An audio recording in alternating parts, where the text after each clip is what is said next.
مفتی صاحب کی بارگاہ میں یہ سوال ہے کہ اگر جمعے کی نماز فرض ہے تو اس کی قضا لازم کیوں نہیں ہے؟ لیکن جمعہ جو ہے وہ فرض عین ہے، مگر شرائط ہیں، ہر جگہ فرض عین نہیں ہے۔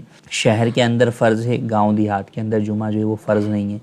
پھر جمعہ جو ہے وہ اکیلے نہیں ادا ہو سکتا، جماعت کے ساتھ ہی ممکن ہے اسی طرح ادا ہوگا۔ پھر جماعت بھی جو ہے وہ ہر کوئی اس کی قائم نہیں کر سکتا، بلکہ جسے جو ہے وہ اہل محلہ نے جو ہے وہ امام مقرر کیا ہو جمعے کا، یا شہر کے کسی مستند مفتی نے جو ہے وہ اس کا امام مقرر کیا، وہی جمعہ جو ہے وہ پڑھا سکتا ہے۔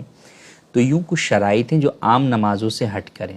اب جہاں تک کہ یہ کسی کے ذہن میں وسوسہ ہے کہ جمعے کی قضا نہیں ہے، تو ایسا نہیں ہے، جمعے کی بھی قضا تو ہے، البتہ جمعے کی قضا جو ہے وہ ظہر کی صورت میں ادا کی جاتی ہے، اور وہ 4 فرض ہیں۔ وہ اس لیے کیونکہ 2 رکعت جو جمعہ ہے وہ جماعت کے ساتھ ضروری ہے۔ اب جب جماعت ممکن ہی نہیں ہے، نماز کا وقت گزر گیا، تو اب ایسی صورت کے اندر اس کی قضا جو ہے وہ ظہر کی طرف کنورٹ ہو گئی ہے۔ تو اس سے یہ سمجھنا کہ وہ فرض ہی نہیں ہے، ایسا جو ہے وہ نہیں ہے۔ اور اگر واجب ہے تو واجب کی بھی تو قضا ہے، جیسے وطر واجب ہے تو اس کی بھی قضا ہے، تو پھر تو وہ یہ کہیں گے کہ جناب یہ واجب بھی نہیں ہے کیونکہ اس کی تو 2 رکعت قضا ہو ہی نہیں رہی۔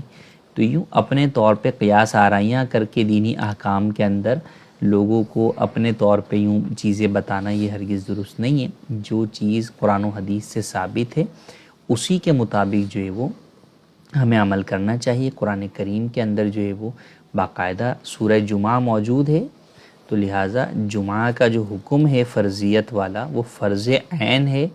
ہاں شرائط ہیں، ہر جگہ جمعہ جو ہے وہ فرض نہیں ہے، جمعہ جو ہے وہ اپنی شرائط کے ساتھ جو ہے وہ فرض ہے، اور بہرحال جو ہے وہ اس کی 2 رکعت ہی ہیں۔ ہاں اگر قضا ہو گئی، اب کسی کا ایک جمعہ چھوٹ گیا لیکن ابھی نماز کا وقت باقی ہے، تو اگر اس کو کسی اور جگہ جمعہ مل سکتا ہے تو وہ وہاں جا کر جمعہ ہی ادا کرے گا۔ ہاں اب اگر اس کو کہیں بھی جمعہ نہیں مل سکتا یا ظہر کا وقت ہی ختم ہو گیا، تو اب جو وہ اس کی قضا کرے گا وہ 4 رکعت ظہر کی صورت میں بطور قضا پڑھے گا۔